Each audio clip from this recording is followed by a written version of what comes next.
If you want to improve the quality of the screen recorder on Redmi Note 14 Pro Plus 5G, then first of all we need to go to the settings. In the settings we need to scroll all the way down and go to additional settings. Then over here you want to go to screen recorder, and here we have some parameters that we can adjust. For instance, the resolution.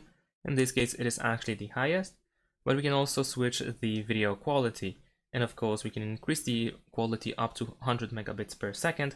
However, keep in mind that the higher quality of the video, the bigger the file size is, so you might run out of space much faster.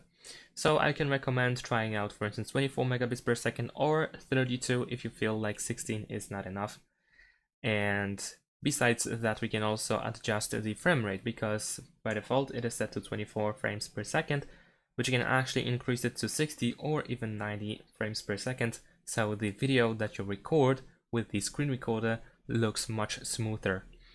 And that is pretty much it. Thanks for watching, leave a like and subscribe to my channel, and see you in my next videos. Bye!